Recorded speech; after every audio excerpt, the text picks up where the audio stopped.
pag-usapan po natin yung patungkol sa pinost po nating video with regard nga po kay Lassie. Matatandaan po mga kaparokya na naglaro nga po sa jackpot round ng Laro-Laro Pick. Ang isa nga po sa host ng It's Showtime na si Lassie. Na kung saan mga kaparokya ay nag-comment po sa video po natin yung netizen na nag-comment sa main YouTube channel ng It's Showtime na kung saan ayon dito ay masyado daw pong pa-hype ang It's Showtime at masyado daw pas-showbiz. Yan ang tatalakayin natin mga kaparokya. Pero bago natin pag-usapan yan, kung bago lamang po kayo sa aking channel at kung gusto niyo po ng ganitong klaseng content, ay makikiusap po ako sa inyo na pakisubscribe ang aking YouTube channel. Paki-like and share nyo na rin ang sa gayon ay mas dumami pa po ang makapanood ng mga ina-upload po nating video araw-araw. Maraming salamat po at sobrang na-appreciate ko po kayo mga kaparokya. And don't forget mga kaparokya to follow my TikTok account na ang pangalan po ay Kaparokya TV. May kita po dito sa screen mga kaparokya. And of course ang aking Facebook page na ang pangalan po ay Mega TV. Again, maraming salamat sa inyo in advance. So ako nga po pala si Mervin, ang tao sa likod nga po na YouTube channel na Kaparokya TV. Kamusta kayo mga kaparokya? Naway nasa mabuting kalagayan po kayo habang pinapanood nyo po ang video ko ito.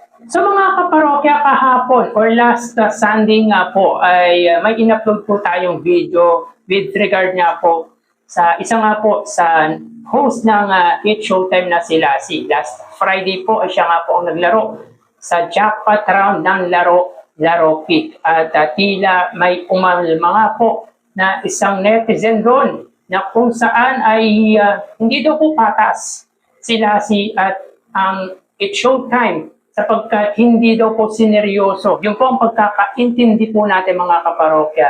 Tila hindi po sineryoso ni Lassie ang kanyang isinagot sa tanong nga po with regard nga po kay Zaldico. Na kung saan ang katanungan mga kaparokya, saan daw pong lugar na huli si Zaldico, which is ang sagot nga po ni Lassie ay Bergodong. Na kung isipin mga kaparokya talaga ay parang hindi po seryoso si Lassie. Pero tulad niya po na sinabi natin, o pwedeng hindi po talaga alam ni Lassie ang kasagutan sa katanungan nga po sa jackpot round.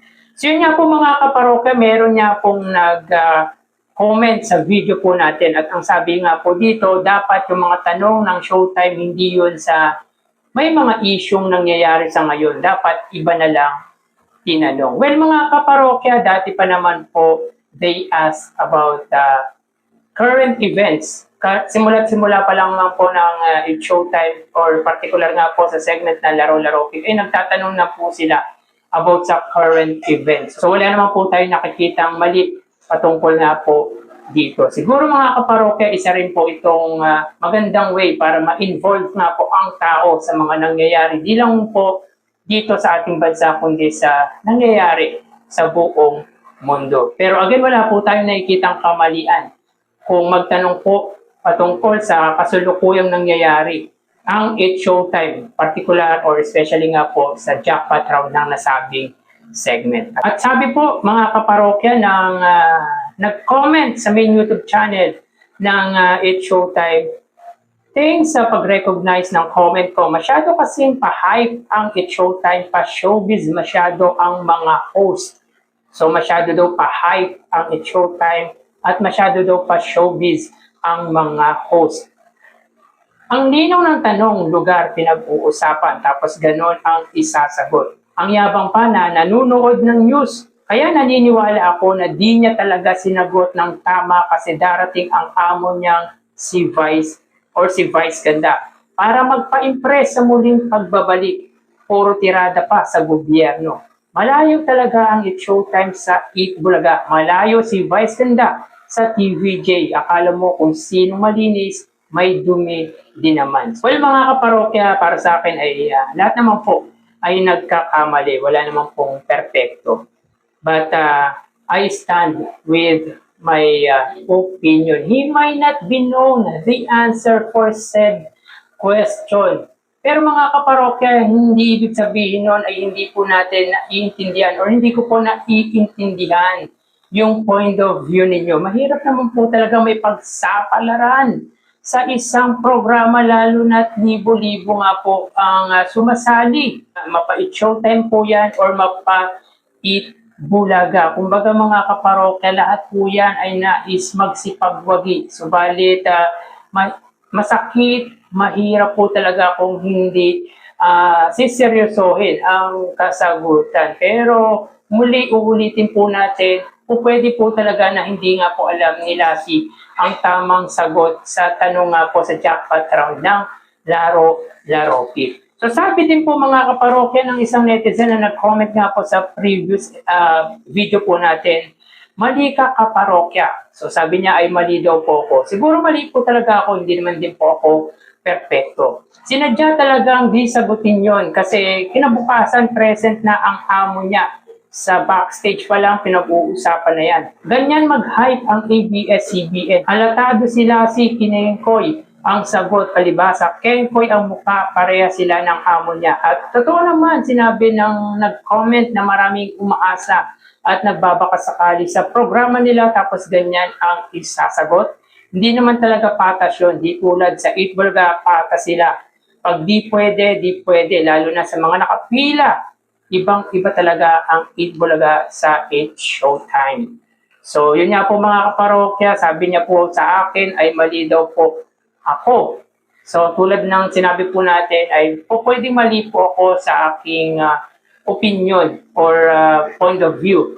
Pero mga kaparokya, di po talaga natin maiaalis na po pwedeng hindi alam ni Lassie ang tamang kasagutan sa tanong ng Laro Pick. At naintindihan ko rin pong sentimiento ninyo na marami nga pong umaasa at marami nga pong gustong manalo sa programang tulad ng 8 Bulga at ng 8 Showtime. At malayo po talaga ang 8 Bulaga at ang 8 Showtime. Malayo din po si Vice Ganda, kina Tito Vic and Joey. Kumbaga, sikat si Vice Ganda ngayon, pero para sa akin ay hindi pa rin po malalagpasan ni Vice Ganda yung narating ng Tito Vic and Joey. Malaki po kasi mga kaparokya ang naitulong ng social media sa kasikatan ni Vice Ganda. Unlike before mga kaparokya na ang kasikatan ng Tito Vic and Joey ay wala pa nga pong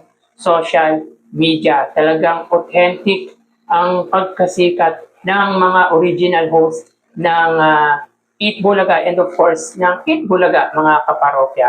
Iba po talaga pero di po rin natin po pwedeng ismulin yung contribution ng unkabogable star Vice Ganda. At patungkol nga po mga kaparokya sa pagkengko, yung sinasabing kinengkoy daw po ni Lassie yung sagot sa Laro Pick or sa jackpot round ng Laro Pick ay yan po kasi ang way, yan po ang approach ni Lassie. Talaga pong komedyante si Lassie. At kung sa palagay ninyo ay mali po ang ginawa ni Lassie, ay hindi ko po kayo masisisi. May kanya-kanya po tayong pananaw sa buhay at ang pananaw po natin, kahit po sabihin natin na kinengkoy ang kasagutan, ay hindi pa rin po natin po pwedeng maisantabi na hindi nga po alam ni Lassie ang tamang kasagutan sa tanong about kay Zaldi ko. At hindi ko rin po nakikita na sinadya ni Lassie na hindi sagutin ng tama sapagkat dahil alam nito na kinabukasan ay papasok na nga po si Vice Ganda. Hindi po natin nakikita na may mali nga po doon si Lassie. Pero mga kaparokya, yung mga sentimiento ninyo ay naiintindihan po natin at valid po yan. At kung mali man po ako sa aking pananaw ay naiintindihan ko po kayo. Ako, yun po ang sarili kong perspective. Kumbaga, yun ang nakikita kong opinion ko. Kaya kung mali man ako sa pananaw ninyo, ay wala na po tayong magagawa doon. Iintindihin at igagalang ko na lang po kung ano po yung sa palagay ninyong tama para sa inyo. So kayo mga kaparokya, ano masasabi nyo patungkol nga po dito? So hanggang dito na lang po tayo mga kaparokya. Mag-iingat po tayo palagi. Thank you and God bless.